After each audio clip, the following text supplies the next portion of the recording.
You may say that I'm elitist and that's not inclusive, but newsflash, being elitist is kind of the whole point of the sport. We are comparing who has the most swole and diced physique here. You would hope people are being held to a certain standard. Like, the sport is kind of elitist by nature, and I think that's a good thing.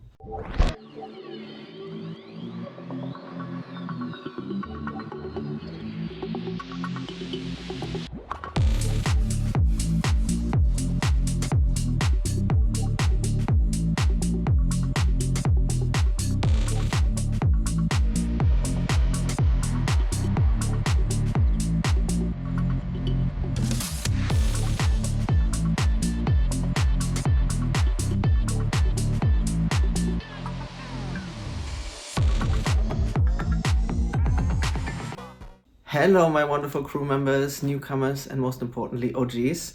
Welcome to another rambling session with me, your host, Lucy, aka Lucifer, a former fat girl turned bodybuilder.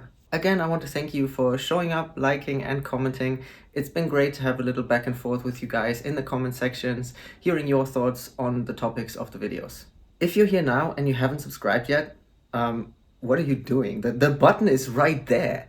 I'm sure you'll make an excellent addition to our crew. Now, without any further ado, let me tell you why I think that women's bodybuilding may not be headed in the right direction. First off, bodybuilding is rated E for everyone. And I mean everyone. Bodybuilding has to be one of the most inclusive sports there is, if you can call it a sport. If you have muscles you can flex in some capacity, you're in. No talent required, no prerequisites. The only thing you need is some passion and a decent amount of discipline. Even with most disabilities, you can still bodybuild. Unlike other sports, bodybuilding requires next to no athletic ability. As long as you can load and overload your muscles, you're good. Whoever you are, we are all united in the pursuit of gains through blood, sweat, tears, and whatever it takes. When it comes to the stage, the suffering, the flawless discipline, the literal starvation is almost like a rite of passage that it takes to become a competitive bodybuilder. I'd say the process of prep, the process of getting down to such low body fat percentages, is part of what makes a competitive bodybuilder what they are. It's essential to the experience and a display of respect to the sport. And this is where I take offense with certain things happening in the female bodybuilding categories. Now, bodybuilding has many categories, and I love that. If there is a specific muscular look that enough people like and want to build, they should have a space to compete to see who embodies their new ideal best and display their hard work. Supply and demand. We even had a men's wellness competition pop up, which a lot of people were unhappy with, but personally, I think it would be unfair for the women to keep the ass maxing all to themselves. Plus, to me, they look kind of like buff blood elves, something straight out of a fantasy game. Kind of ethereal, you know. I like it, I think it's beautiful. What all the categories had in common, though, is that they required muscle and to be very lean. You needed visible muscle separation.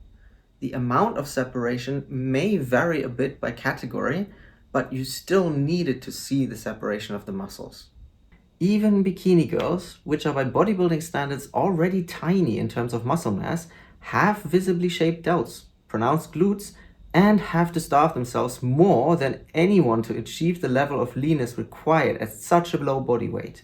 I'm not a bikini girl myself, but I assume that out of any class, they are having it the hardest when it comes to dieting down to a show. If you're in a 1,000 calorie deficit, but you're still eating 2,000 calories, then at least your stomach still has plenty to digest.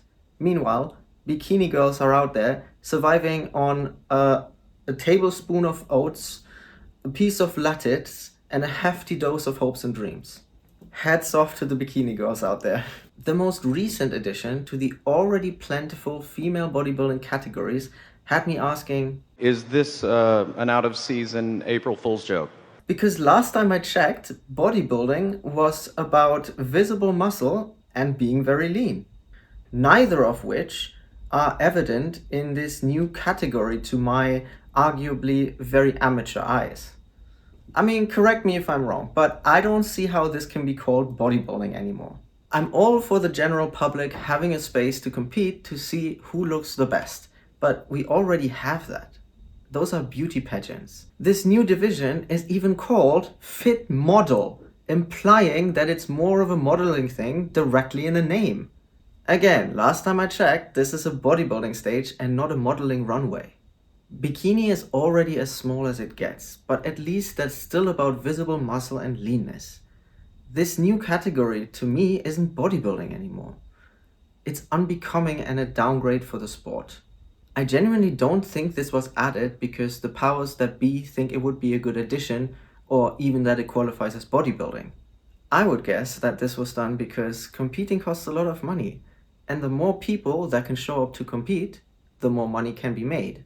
So why not just give everyone a good excuse to spend a good few bucks to step on stage? It's making a mockery of everything bodybuilding stands for.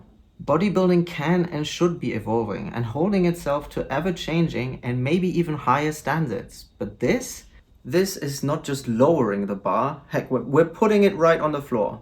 One of the things that makes bodybuilding so amazing is that it takes so much time and effort and commitment to be able to step on stage. It almost has this prestigious aura. It's something you have to earn. But again, just my personal opinion. Even without taking the fit model category into account, bodybuilding recently has been rampant with what I can only describe as consistent disrespect to the sport. At a lot of shows, you see the bikini division being overrun with people. By far the category the most people will show up for. Because it's the easiest, I guess. The issue? Well, in my opinion, a lot of the people there have absolutely no business stepping on stage. When I was at my first show, I was standing backstage with Ilona and I was kind of taken back. I was standing there looking around at all these people. To me, up to that point, bodybuilding was something rare and special. Perhaps stepping on stage, it's almost sacred. And there were so many women with no visible muscle, heck, barely any muscle at all, and clearly not stage lean. So I looked at Ilona and I said, I thought this was a bodybuilding show and not a Tesco checkout line. And she chuckled and she filled me in on the fact that the standard that I see online from the pros and the posts that are highlighted to me is not at all what actually happens on a local level. Duh, I mean, yeah, but still, this was somehow not what I expected. To me personally, whether you're a pro or a first timer, shouldn't you hold yourself to a standard that can be called bodybuilding? Does bodybuilding mean so little to you that you show up on show day with literal fat rolls and missing shoulders? To me, it felt almost offensive. To be clear, I'm not talking about people who messed up peak week a bit and are holding water or who aren't quite stage lean. This is something very difficult to execute and mistakes happen. I'm talking about a visible lack of effort. Bodybuilding is not something you can half-ass. Yet people do apparently. The thing that enables this, and that I think could be improved, is that there is absolutely no standard for anyone wanting to step on stage. Imagine just a simple clause informing athletes that should they show up on show day in a shape deemed inappropriate for the stage, that they could be denied admission. I think that could help, because already think about this. There are no standards for the body that you bring to the show as a bodybuilder, no standards, no prerequisites, but there are pages long of specifications for the bikini that you have to wear. I'm not joking. That's why usually people get them custom made, they're very expensive, this and that. See money again. But yeah, so we have all these standards for the bikini, and if that isn't right, you won't be allowed to step on stage. But you can show up obese if you want. That doesn't make any sense. I mean, correct me if I'm wrong. That doesn't make any sense. Because as things currently are, any morbidly obese person, like if you're a dude, you could show up to a men's open bodybuilding show and nothing would stop you from going on stage. I don't think that is right. I mean, not to be a hater, but I don't think that's right.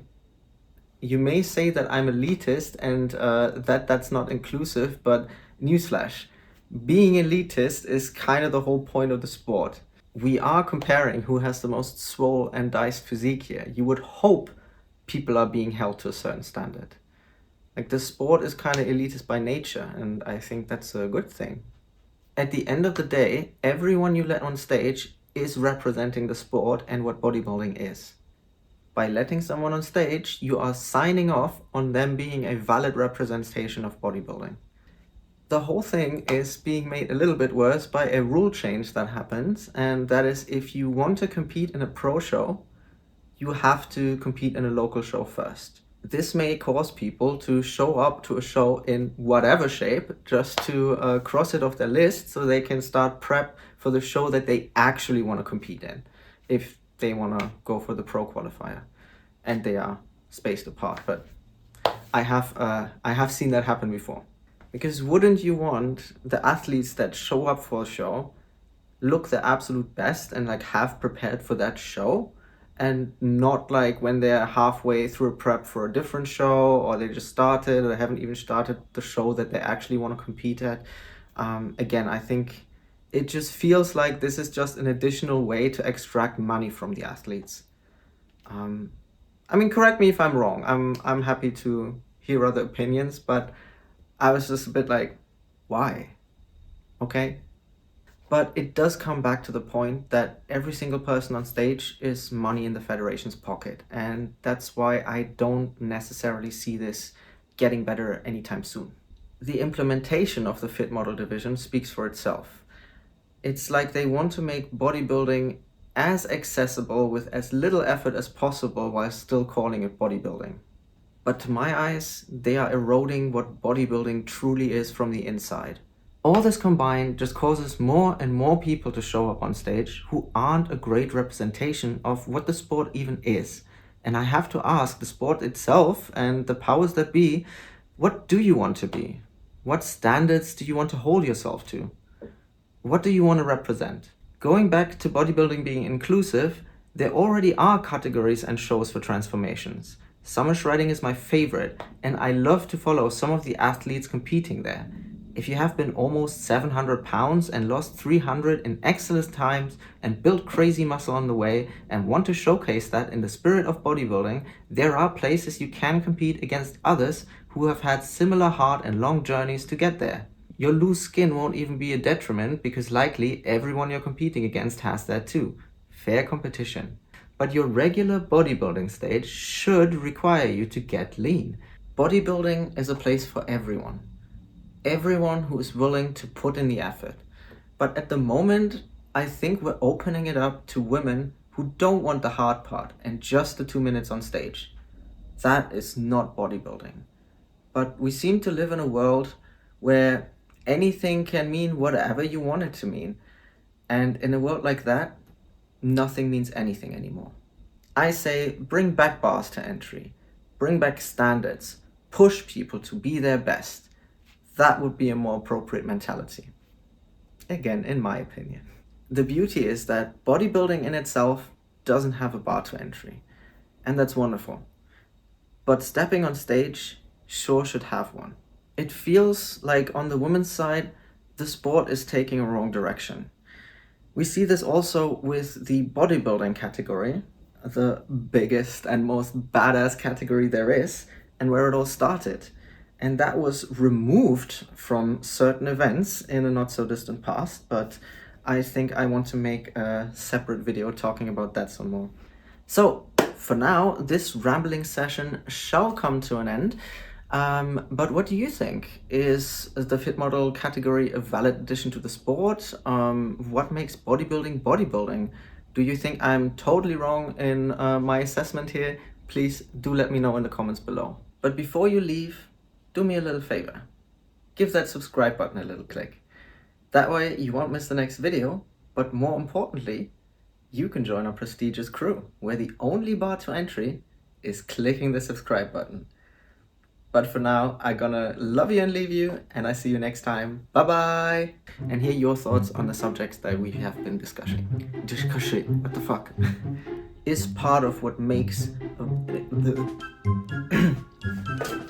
but still you need to have visible muscle separation have visible goddamn if you're in a 1000 calorie deficit. I'm all for the general public, the standard that I see online from the clothes. What standards did sure should have one.